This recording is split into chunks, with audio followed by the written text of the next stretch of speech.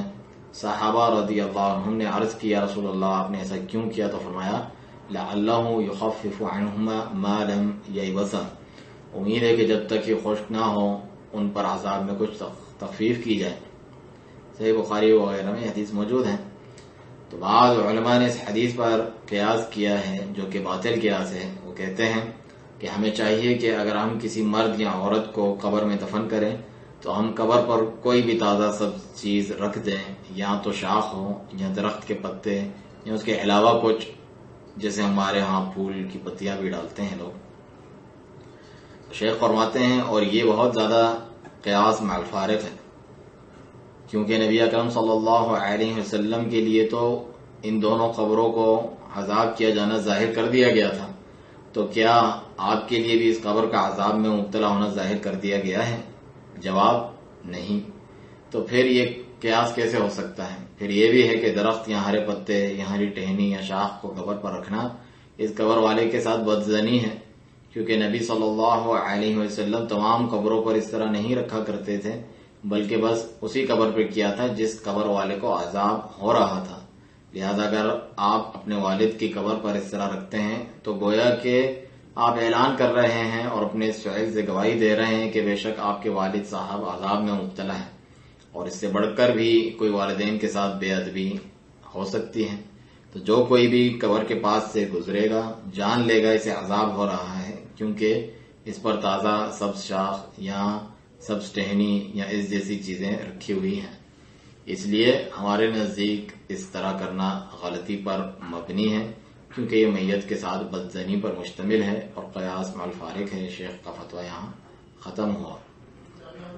اسی طرح شیخ محمد ناصر الدین الالبانی رحمہ اللہ فرماتے ہیں بخاری و مسلم نے اپنی اپنی صحیح میں روایت کیا ہے، جو کہ ابن عباس رضی اللہ عنہما کی حدیث ہے کہ نبی کریم صلی اللہ علیہ وسلم 2 قبروں کے پاس سے گزرے، فرمایا ان دونوں کو عذاب ہو رہا ہے اور کسی بڑی بات پر عذاب نہیں ہو رہا۔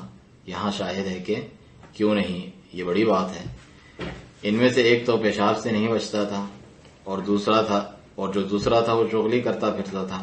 آپ صلی اللہ علیہ وسلم نے پھر حکم دیا کہ انہیں کھجور کا خوشہ یا شاخ لا کر دی جائے۔ پھر آپ صلی اللہ علیہ وسلم نے اسے 2 حصوں میں چیر دیا اور دونوں قبروں پر اس کا ایک ایک حصہ رکھ دیا۔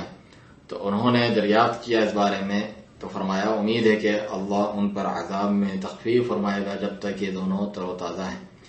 اسی مناسبت سے جن باتوں کا باب آپ نے کھولا ہے، یعنی دین سے متعلق چھوٹی چھوٹی باتیں جن کی تعلیم نہیں دی جاتی، جس کی وجہ سے آپ کا کھانا بھی لیٹ ہو رہا ہے، شیخ نے مسکرا کر یہ بات کی اس مجلس میں، یعنی وہ باتیں جنہیں جاننا آپ کے لیے ضروری ہے کہ آپ کو ان کی معرفت ہو۔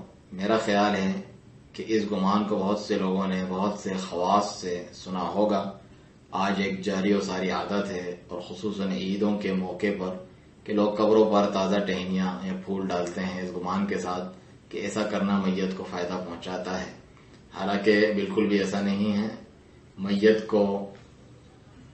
میت کو کوئی چیز فائدہ نہیں دیتی سوائے ان نیک اعمال کے جو اس نے کیے تھے یا پھر اپنے پیچھے نیک آثار چھوڑ گیا، جیسا کہ فرمان الہی ہے سورہ یاسین میں، وَنَكْتُبُ مَا قَدَّمُوا وَآثَارَهُمْ، اور ہم لکھتے رہتے ہیں جو عمل انہوں نے آگے بھیجے اور اسے بھی جو آثار وہ پیچھے چھوڑ آئے ہیں۔ اور اس کی تشریح خود رسول اللہ صلی اللہ علیہ وسلم نے اپنے اس فرمان سے کی ہے کہ اذا مات الانسان، جب انسان مر جاتا ہے، اور ایک روایت میں اذا مات ابن آدم، جب ابن آدم مر جاتا ہے، انقطع عنہ عملہ، تو اس کے عمل منقطع ہو جاتے ہیں، الا من ثلاثہ، سوائے 3 چیزوں کے، الا من صدقۃ جاریہ، صدقہ جاریہ ہو، او علم ينتفع به، یا ایسا علم جس سے فائدہ اٹھایا جائے، او ولد صالح يدعو له، یا نیک اولاد جو اس کے لیے دعا کرے۔ یہ صحیح مسلم کی روایت ہے۔ جب انسان مر جاتا ہے کوئی اس بات کی طاقت نہیں رکھتا کہ اسے کوئی بھی فائدہ پہنچائے سوائے اس کے اپنے عمل صالح کے، یا اس کے علاوہ جو ہم نے کہا کہ جو اپنے اعمال صالحہ کے وہ آثار چھوڑ گیا ہے جس پر آیت و حدیث دلالت کرتے ہیں۔ ورنہ تو ہمارے لیے ممکن ہے کہ ایک اور استثناء اس میں ذکر کریں، اور چاہیے کہ یہ بات ہمارے ذہن نشین رہے کہ یہ بھی ممکنات میں سے ہیں کہ کوئی مسلمان کسی دوسری مسلمان میت کے لیے دعا کرے اور اللہ اس کی دعا قبول فرمائے اور میت کو اس کے ذریعے فائدہ ہو، لیکن یہ تو ایک غیبی بات ہے، ہمارے لیے جائز نہیں کہ اس پر ہی بھروسہ کر کے بیٹھ جائیں، نہ اپنی زندگی میں اور نہ ہی مرنے کے بعد۔ مطلب یہ ہے کہ ہم بس یہ امید کر کے بیٹھ جائیں کہ جب ہم مر جائیں گے تو کوئی انسان ہماری قبر پر سے گزرے گا اور دعا کر دے گا تو اللہ تعالی ہمیں جو ہے بخش دے گا۔ یہ بات تو عالم غیب سے تعلق رکھتی ہے، اسی لیے مثل مشہور ہے عربی میں کہ ایک چڑیا جو ہاتھ میں ہے وہ ان 10 چڑیوں سے بہتر ہے جو درخت پر ہیں، یعنی جو موجود ہے اسی پر بھروسہ کرو، نہ کہ تمناؤں پر آس لگا کر بیٹھو۔ بس جیسا کہ اللہ تعالیٰ کا فرمان ہے وَقُلِ اعْمَلُوا، اور کہو تم عمل کرو، فَسَيَرَى اللَّهُ عَمَلَكُمْ وَرَسُولُهُ وَالْمُؤْمِنُونَ، بس ان قریب اللہ تمہارا عمل دیکھے گا، اس کا رسول اور ایمان والے بھی۔ وَسَتُرَدُّونَ إِلَىٰ عَالِمِ الْغَيْبِ وَالشَّهَادَةِ فَيُنَبِّئُكُم بِمَا كُنتُمْ تَعْمَلُونَ، اور ان قریب تم ہر پوشیدہ اور ظاہر بات کو جاننے والے یعنی اللہ کی طرف لوٹائے جاؤ گے تو وہ تمہیں بتائے گا جو کچھ تم کیا کرتے تھے۔ یہ سورہ توبہ کی آیت ہے۔ تو یہ تر و تازہ ٹہنی میت کو کوئی فائدہ نہیں پہنچا سکتی، البتہ جو فعل رسول اللہ صلی اللہ علیہ وسلم نے کیا تو یہ اللہ کی طرف سے ان کے لیے معجزہ و کرامت تھا، جیسا کہ صحیح مسلم کی روایت میں جابر رضی اللہ عنہ کی حدیث میں آیا ہے کہ اللہ تعالیٰ نے اپنے نبی صلی اللہ علیہ وسلم کی شفاعت ان کے حق میں قبول فرمائی جب تک وہ ٹہنی تازہ رہے گی۔ صحیح مسلم میں آپ اس حدیث کے جو ہے جابر رضی اللہ عنہ کی حدیث کے الفاظ دیکھ سکتے ہیں۔ چنانچہ جس میت کی قبر پر نبی صلی اللہ علیہ وسلم نے تازہ ٹہنی رکھی اس کو فائدہ پہنچانے کی علت یعنی سبب وہ اس ٹہنی میں موجود تر و تازگی نہیں ہے، بلکہ اس کی علت صرف یہ ہے کہ نبی صلی اللہ علیہ وسلم نے دعا فرمائی اور اللہ تعالیٰ نے ان سے اس میت کے حق میں کی گئی دعا کو قبول فرمایا، لیکن ان کے جی اٹھنے کے دن تک نہیں، بلکہ جب تک یہ ٹہنی تر و تازہ ہے بس اس وقت تک یہ رہے گی جو شفاعت ہے۔ لہذا یہ ہے اس حدیث کا معنی، اور ہمیں اس سے یہ استفادہ ہوتا ہے کہ ایسی چیز جس کا ایک مسلمان زیادہ خیال نہیں رکھتا، جیسے کسی مجلس میں اپنے مسلمان بھائی کی غیبت کرنا یا پیشاب کے چھینٹوں سے بچنے کا خاص خیال نہ رکھنا، تو یہ عذاب قبر کے اسباب میں سے ہیں۔ اللہ عز و جل سے دعا ہے کہ وہ ہمیں اور آپ کو عذاب قبر سے بچائے۔